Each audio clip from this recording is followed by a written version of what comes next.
오늘은 한국갤럽 여론조사가 상당히 주목을 받았습니다. 왜냐? 어떤 조사를 했느냐? 민주당 당대표 선호인물 조사를 했는데 정구승 변호사님 어떤 결과가 나왔습니까? 지금 김민석 총리가 26%, 송영길 의원이 13%, 정천래 전 대표가 19%를 얻은 결과가 나왔고요. 이게 또 권리당원의 3분의 1이 밀집한 광주 전라 지역에선 김민석 총리가 34%, 34%. 송영길 의원이 19%, 정천래 전 대표가 23%가 나왔기 때문에 만약 김민석 총리랑 뭐 1대1로 붙는다고 하더라도 김민석 총리의 우세가 네. 예상이 되고 다자로 한다고 하더라도 김민석 총리가 우세가 되고 만약에 김송이 단일화가 한다고 하면 조금 더 압도적인 결과가 나올 가능성이 높다고 해석이 되는 결과가 나왔습니다. 네, 이런 여론조사 나왔는데 우리 평론가님은 이 결과 좀 어떤 점에 주목해서 보셨습니까? 그러니까 전체 숫자가 중요한 게 아니고요. 어쨌든 그 당심하고 민심이 7대 3이잖아요. 당심이 네. 굉장히 중요하거든요. 당신. 그러니까 민주당 지지층에서 어느 후보를 더 지지했느냐가 훨씬 더 중요하거든요. 그러니까 민주당에서 김민석 후보 45, 송영길 후보라고 하면 안 되죠. 김민석 45, 송영길 15, 정청래 24. 민주당 지지층에서 이렇게 나온 민주당 거예요. 지지층에서 훨씬 더 높은 선호가 나타났다. 예. 김민석 후보를 상대로, 총리를 상대로. 예, 맞습니다. 그리고 호남도 역시 마찬가지예요. 호남도 김민석 34, 송영길 19, 정청래 23 이렇게 나왔는데요. 그러니까 이게 어제 뉴스토마토인가요? 어제 나왔을 때도 흥미로운 결과가 있었는데 보수적인 사람들은 어떻게 평가했을까? 물론 이제 역선택 방지 조항이 있을 테니까 보수층이 적극적으로 투표하기는 좀 어려울 수는 있는데요. 매우 보수적이라는 사람이 정청래 23, 송영길 5, 김민석 13. 약간 보수적이라는 사람이 정청래 19, 송영길 16, 김민석 19. 중도적이라고 생각하는 사람이 네. 정청래 20, 송영길 13, 김민석 24. 약간 진보적 정청래 21, 송영길 15, 김민석 44. 매우 진보적 정청래 19, 송영길 17, 김민석 50. 이거는 갤럽이 아니라 뉴스토마토 뉴스토마토. 조사라는 거죠? 아니요, 이게 갤럽. 갤럽 조사. 오늘 갤럽. 네네. 오늘 갤럽이 이렇게 나온 거예요. 음. 그러니까 진보 성향을 갖고 있는 사람의 거의 50% 가까이, 절반 가까이가 김민석 후보 지지하고 있다. 호남에서는 정청래 그 전 대표의 지지세가 한 23 정도니까 적지는 않다. 김민석 총리가 34니까요.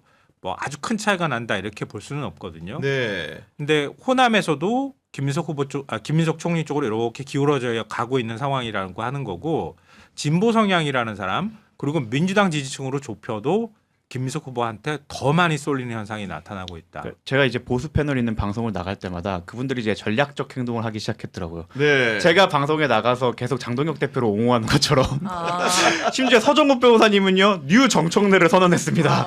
나는 뉴 정청래를 하겠다. 나는 뉴 정청래다. 네. 그렇게 하고 이제 어떻게 하다 보면은 제가 막 국힘 그 당원이 뽑은 당 대표를 그렇게 몰아내면 어떡하냐라는 네. 식으로 계속 하다 보면.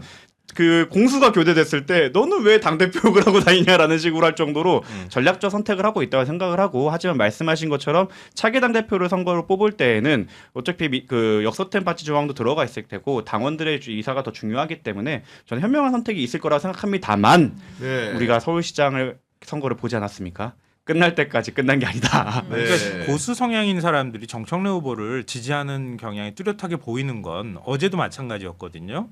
그러니까 이런 결과가 나오는 이유는 정청래 전 대표가 너무 진보적이어서 싫다 뭐 이런 것도 있을 수 있겠지만 당청 갈등이 계속 생겨날 거야. 그렇지. 맞아요. 계속 싸움할 거야. 우리가 반사의 이익을 누릴 수 있을 그렇죠. 거야. 네. 그런 게 들어간 거거든요.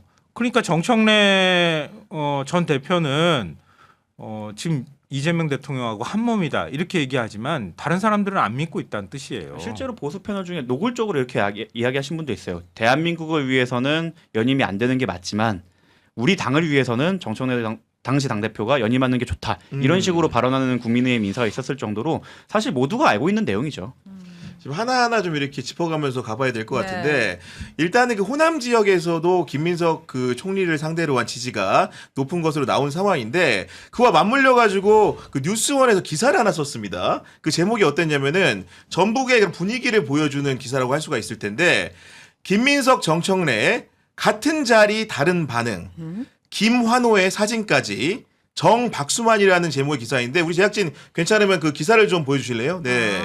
그 기사의 그 제목이 이렇다는 건데 네. 그 내용을 좀 소개를 해드리면은 이렇습니다. 김민석 그 총리를 상대로 한 전북 지역에 있는 당선자들이 어떤 태도를 보였는지에 대한 설명인 것인데 기사 내용이 당선인들은 촬영 장소로 몰렸고 김 총리와 함께 사진을 찍기 위해 줄을 서야 했다. 이렇게 당선인들은 40여 분 정도를 김 총리와 함께 보낼 수 있도록 전북도당은 배려했다. 네. 김 총리와 사진을 찍고 싶은데도 찍지 못하는 당선인들도 있었다. 이들은 대부분 전주을에 속한 당선인들이다. 전주을의 지역위원장은 이성윤 의원으로 친청으로 통한다. 이 문장. 눈치 이 보여서. 문장 어떻게 이해해야 될 것 같습니까? 그러니까 우리 의원님이 친청으로 통함에도 불구하고 지금 사진을 찍고 싶은 건 김민석 현 총리이다.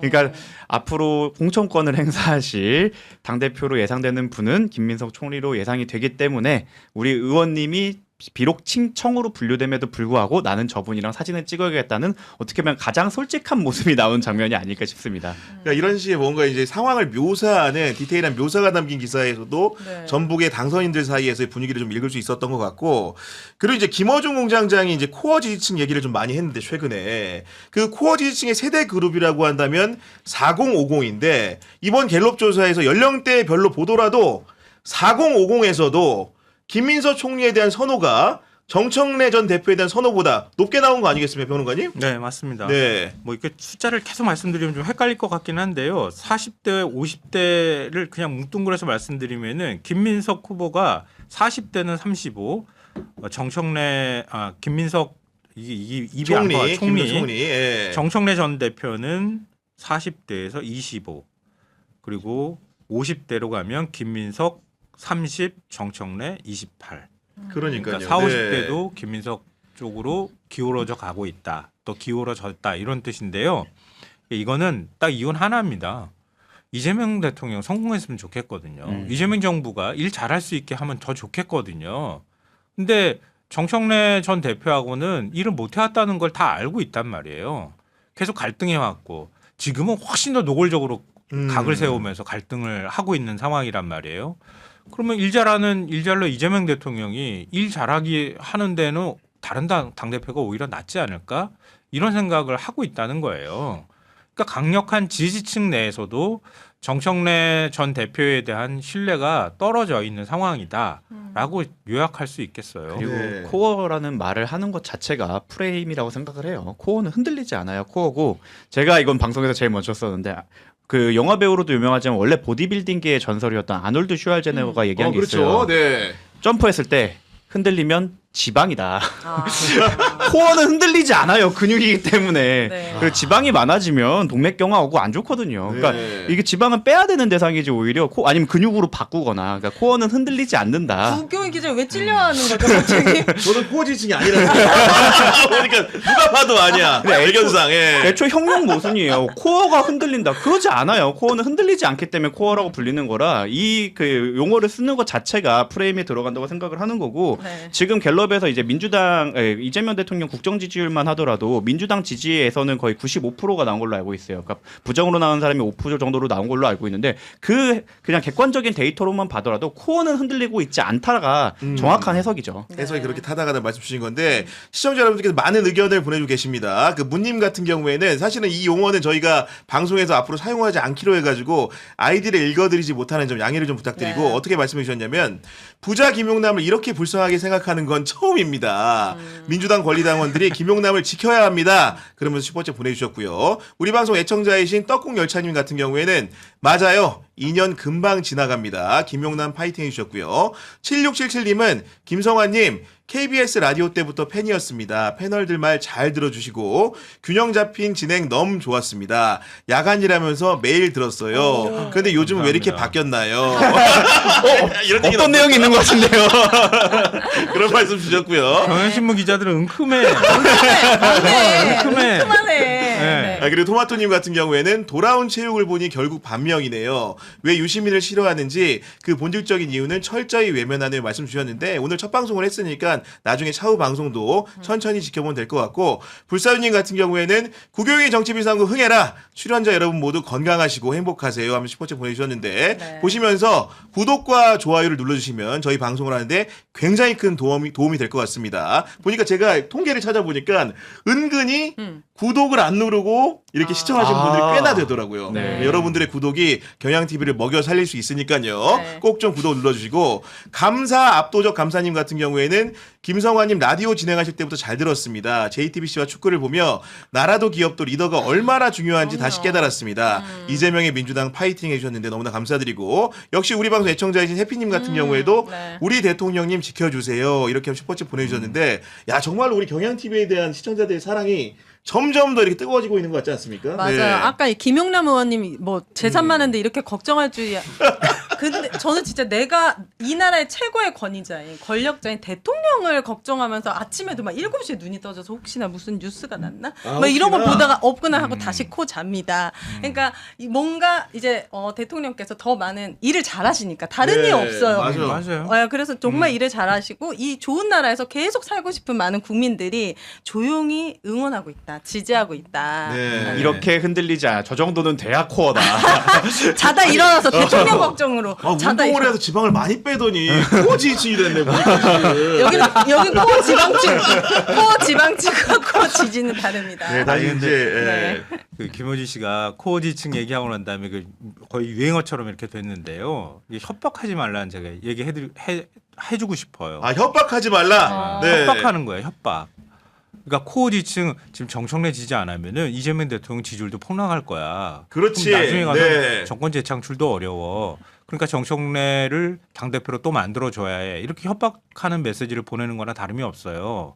근데 좀 이해가 안 되는 게 자기도 여론조사 기관 갖고 있잖아요. 그럼 여론조사 돌려보면 어디서 지지가 빠지는지 뻔히 보이잖아요. 그렇습니다. 뭐가 코어인지도 다 자기가 보일 거거든요. 근데 이런 식으로 거짓말을 하는 거예요. 저 이게 매우 나쁜 행동이라고 보거든요. 자기가 민주당의 핵심 지지층이라고 생각하는 거 아니에요? 또 그렇게 행동을 그동안 해왔던 거고. 그런데 민주당을 이렇게 흔들어가지고 가짜뉴스 같은 말도 안 되는 걸 가지고 민주당을 계속 흔들어대는 게 이게 무슨 도움이 될지 이해가 안 되고요.